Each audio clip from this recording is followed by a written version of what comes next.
Tanse, I'm Krisanachkite. Welcome to APTN National News. Monday marked the 4th annual National Day for Truth and Reconciliation in Ottawa. For some, it was a day to sharply criticize the Trudeau government for its lack of progress on reconciliation. For others, it was a time to reflect on Canada's painful residential school legacy. And yet some still wanted to point out on just how far Canada has gone in achieving reconciliation. APTN's Fraser Needham brings us this report. The weather is perfect for a sea of orange to take over Parliament Hill. Edward Pezin-Dewach is from Kitigan-Zibi First Nation in Quebec. He says the day still brings up painful memories of when he and his siblings were taken away and sent to a residential school thousands of kilometers away in northwestern Ontario. I know, I felt, we felt bad, we're leaving. Imagine my parents, what they felt. The house is empty, there's only 2 of them there, they must have, 6 kids are gone, like that. So they must have felt, but they couldn't do anything. They told them, if you do anything, we're going to send you to jail, Earlier in the day, the Survivors Secretariat held a press conference. They represent survivors of the Mohawk Institute, a residential school in Brantford, Ontario. Laura Arndt had strong words for Prime Minister Justin Trudeau. We've had enough. Promises only matter when you keep them, so keep your promise. Do it for the communities, do it for this country, so that they may know what real reconciliation looks like. And most importantly, do it for the survivors who lived through this nightmare and who for 60, 70, and sometimes 80 years have fought for the truth to be told about those who didn't come home. The Survivors Secretariat has released a new report that calls on the government to immediately restore funding for searches of unmarked graves on the sites of former residential schools. The Secretariat says this year's budget reduced funding from $216.6 million since 2021 to $91 million over the next 2 years. And so when Canada says, I'm sorry, what I want to know is, what are you sorry for?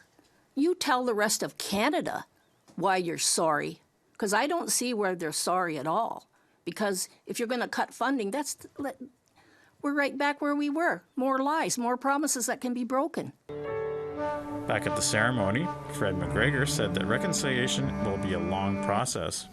Because it only will be completed when you hear all of the stories, and now you're just hearing, you're just now starting to hear the Inuit stories. You're starting to hear slowly what happened to the Métis children, but also in the United States. Fraser Needham, APTN National News, Ottawa. The National Centre for Truth and Reconciliation says it is adding an additional 400 names to its registry that documents the amount of residential school students who died while in school. The centre made the announcement on Monday on Parliament Hill to hundreds of participants during the National Day for Truth and Reconciliation. There are now more than 4,000 students on that registry list from more than 140 residential schools. NCTR Executive Director Stephanie Scott said the centre is constantly working to uncover more names, but Scott says finding money to support research has been difficult. An estimated 6,000 students died at the schools. However, experts say that number could be much higher. Here is what Scott said about residential school deniers and the need to secure more research funding. And call out the deniers, the people who still don't want to face the truth, the people who want to replace facts with falsehoods. And call out all levels of government and the churches to continue to support the work of truth, to ensure we find our missing children, because we, as First Nation, Inuit and Métis people, should not have to fight and lobby for funding in our own lands.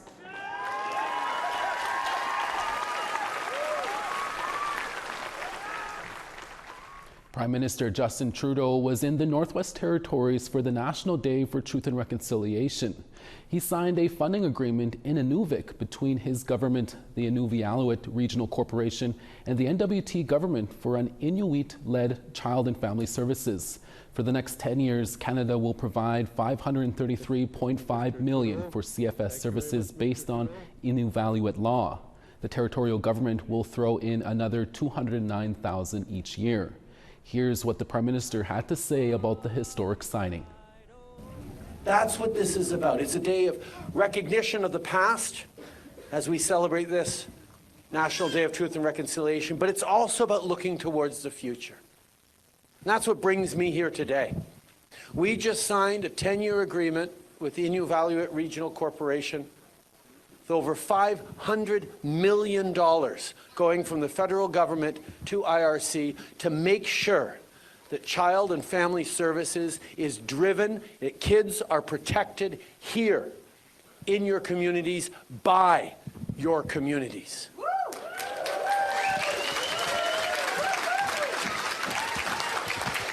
For too long in this country, kids at risk would be taken out of their families, out of their communities, even as recently as, well, today. Kids would be taken from their communities for their protection, but they would be taken from Indigenous languages and cultures and their stories and their communities. Meanwhile, the Trudeau government is also facing pressure to help fund the search for what might be unmarked graves at residential schools in Canada. The non-profit group called Survivors Secretariat saying this in Ottawa as well. Is that work attached to a promise to get the truth told? Because the two don't reconcile with each other.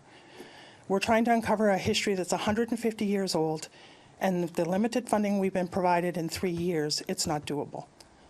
There are hundreds of millions of dollars of work that need to be done, and that's just a start. The organization says the money is meant to support approximately 144 Indigenous communities across the country. Each community can have access up to $3 million a year.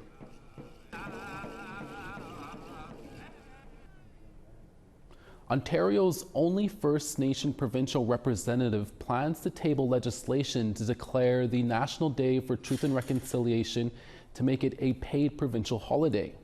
Saul Mamakwa wants Ontario to follow the lead of the federal government and make the day a statutory holiday. The legislation will be tabled in Mamakwa's own Indigenous language.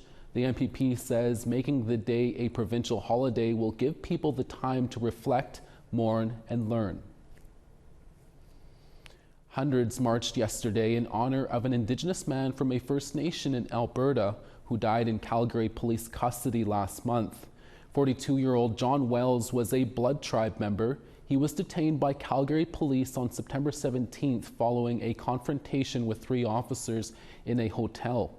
A report by Alberta's incident response team notes that Wells was punched and tackled, and after being handcuffed on the floor, he was sedated by EMS and was found to be unresponsive and died at the scene.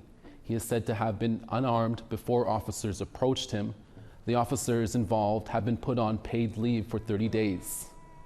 He had a heart of gold. He was an amazing person.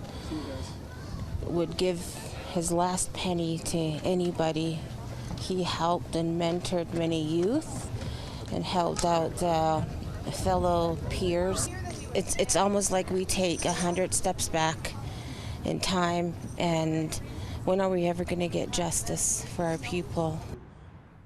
The 3rd annual Standing Together Orange Shirt Day walk was held in Edmonton, Alberta on Monday.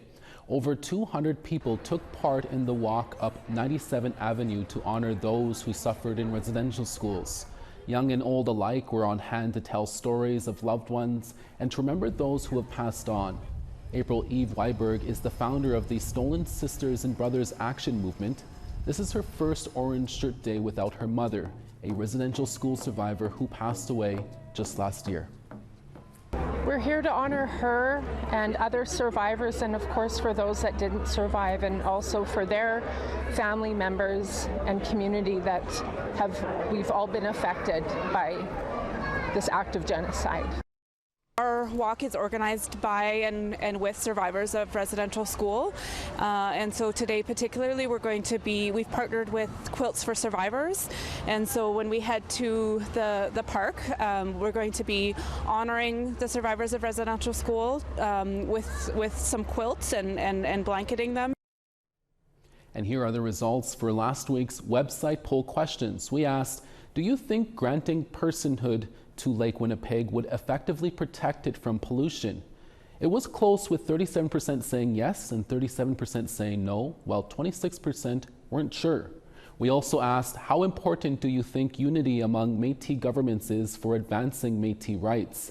46% said it was very important, 22% said somewhat important, 20% said not important, and 11% said they were unsure.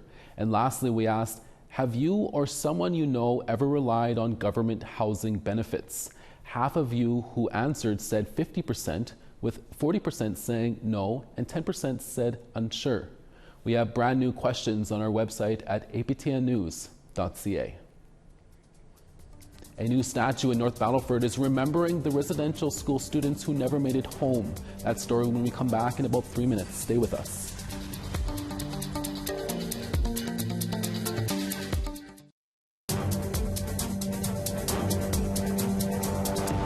Welcome back. According to the Battleford's Industrial Schools Commemorative Association, this former school in Saskatchewan was the first federally sponsored facility in Canada aimed at assimilating Indian children into white society. It was operated by the Anglican Church between 1883 and 1914. Recently, the city of North Battleford honored an Indigenous student who never made it home from that school. APTN video journalist Rachel May was at the unveiling of a new bronze art piece honoring the late Annie Peachu.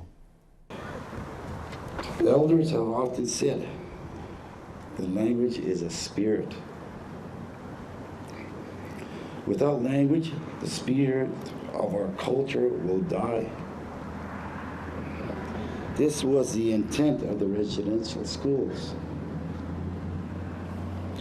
Without our language, we would also lose our songs, our dances, and our ceremonies. The foundation, this is the foundation of our existence.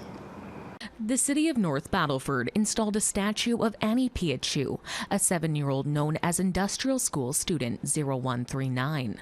Records show Annie died at the school in early October 1911. In 1974, an excavation of the site found 72 graves.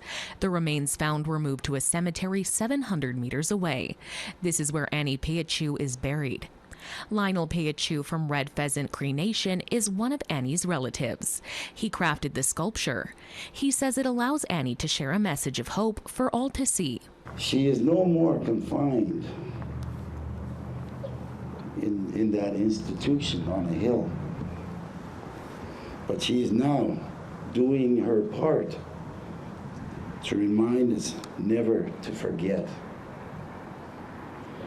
And she will continue to be a voice for those who are lost in these schools. Saskatchewan's Lieutenant Governor Russ Marasty attended the unveiling. As the first Indigenous person in this role and a second-generation residential school survivor, he stressed the importance of remembering. Well, I think history will tell us that, we didn't talk about residential schools, right? And it was something that, not that we tried to hide it as Indigenous people, but sometimes we didn't like to talk about it because of the negativity surrounding it. And throughout that history and more recent history, it takes people to come together, individuals who are totally committed to making sure that we don't forget, that we continue to honor the students and the children. North Battleford's Mayor David Gillen hopes the statue prompts reflection on the tragic realities and intergenerational impact of residential schools. It really set off a very dark history. So I think there's a particularly special reason that this statue is here too, because the Battleford's region is a very unique area. The statue is located in Central Park, North Battleford, for all to see.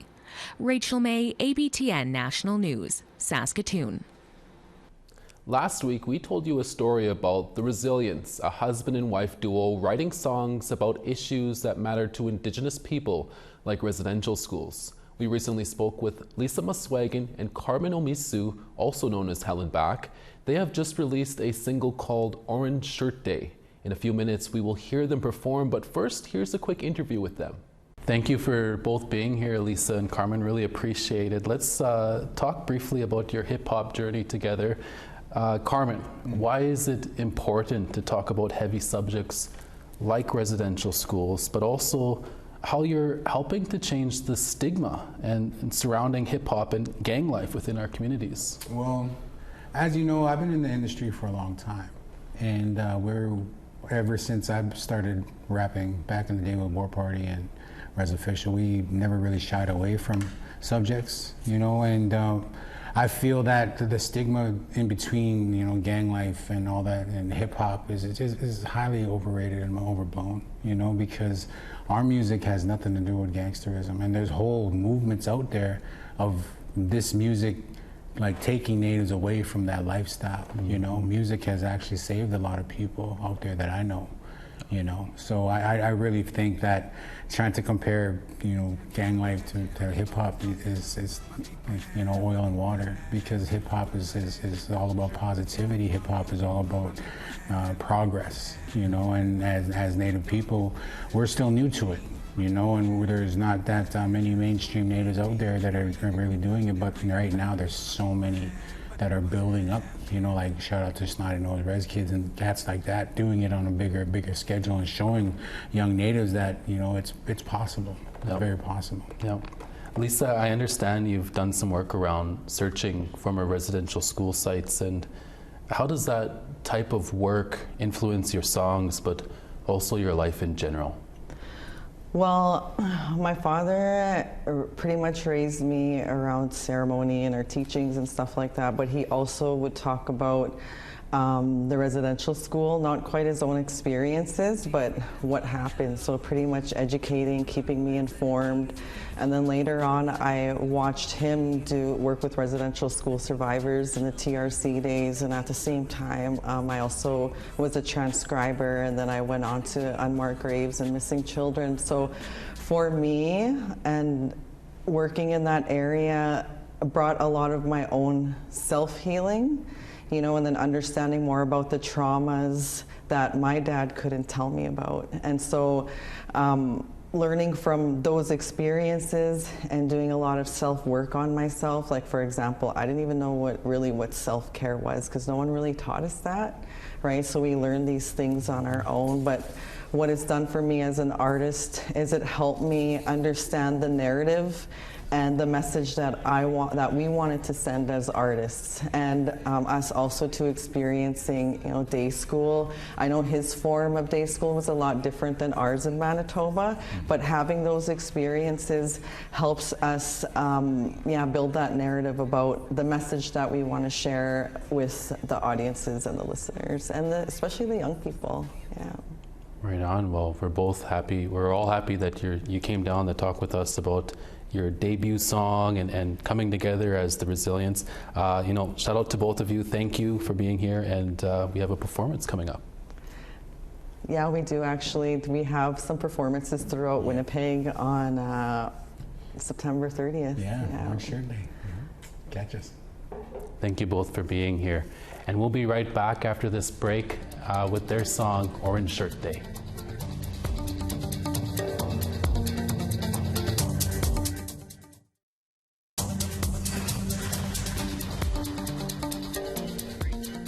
Over on the East Coast, St. John's 11, Charlottetown 15. Cartwright 10, La Grande River 16. Gaspé 13, Val-d'Or 18. Toronto 21, Sarnia 18. 24 in Timmins, Thunder Bay 13. 8 in God's Lake, Norway House 9. Gimli 11, Dauphin 9. Estevan 8, Regina 8. 6 in La Ronge, Stony Rapids 3. Snow in Fort Chipewyan at 3, Peace River 9. Lethbridge 23, Medicine Hat 23. 14 in Victoria, Vancouver 14. Sandspit 13, Smithers 10. Whitehorse 5, Mayo 7. Yellowknife 5, Fort Simpson 5 as well. Colville Lake 1, Sax Harbor -1. 4 in Baker Lake, Chesterfield 5. and Arctic Bay 2 and Igloolik 4. This week marks the return of our current affairs show, APTN Investigates Nation to Nation and Face to Face, that kicks off tonight with the season premiere of Face to Face. For the opening episode of season 11, Dennis Ward left the studio for the streets for our interview with Melissa Robinson. Robinson is the cousin of Morgan Harris, one of the victims of a Winnipeg serial killer. She is also the co-chair of Morgan's Warriors, an outreach group helping some of Winnipeg's most vulnerable. Here's a preview. We're going to be going down Main Street tonight, and we're going to see, you know, hundreds probably of people that are going to be lined up along the streets of Maine, intoxicated, you know, struggling with that trauma that they've experienced from the residential schools, from our child welfare, you know, foster homes, you know, being placed in homes that maybe aren't, you know, doing it for the right reasons. And, you know, it's sad. It's really sad because there's definitely not enough resources out there. Definitely make sure to catch that. That's all the time we have for our midday newscast for this Tuesday, October 1st. Happy spooky season, everyone. Sav Jonesa will be here for your evening newscast in a few hours with more stories. Make sure to join us then. From everyone at APTN National News, hi, miigwech, masicho. We'll see you again. Ekse.